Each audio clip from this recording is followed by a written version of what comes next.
तर मंडळी आम्ही महिंद्राच्या XEV9 मध्ये बसलेला. तुम्ही स्क्रीन पहा, म्हणजे 43.3 इंचाच्या तुम्हाला इथं स्क्रीन भेटतात. 1 2 3. आता हे गाणं चालू आहे, म्हणजे जर तुम्ही को ड्रायव्हर साईड बसेल असताल तर तुम्हाला अशा प्रकारे तुम्ही गाण्याचा एन्जॉय इथं करू शकता.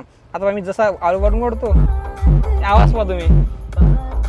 16 स्पीकरचा हार्मन काढूनचा सिस्टम भेटते, ज्यामुळे तुम्हाला एकदम खतरनाक फिलिंग यामध्ये मंडळी येणार आहे. आणि एक नंबर आहे पहा, इथं तुम्ही वायरलेस चार्जिंग वगैरे करू शकता आणि अशा प्रकारे पूर्ण भेटून जाते मंडळी. हे बा इथं महिंद्राचा लोगो, एअरबॅग झालं. या गाडीची किंमत 21,90,000 पासून चालू आहे. त्यासमोर 30 पर्यंत तुम्हाला मंडळी भेटणार आहे. अशा प्रकारे पूर्ण सनरूफ इथं मंडळी भेटणार आहे आणि सगळं एक नंबर आहे बा.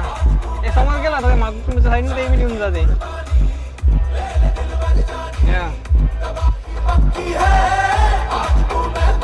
कसा वाटला निशांत तुम्हाला? तर मंडळ असे व्हिडिओ बनवण्यासाठी पेजला फॉलो करा आणि या गाडीचा जो व्हिडिओ आहे तो आपल्या यूट्यूब चॅनलवर आलेला आहे, ते पण तुम्ही इथं पाहू शकता. व्हिडिओ पाहिल्याबद्दल धन्यवाद. Thank you so much.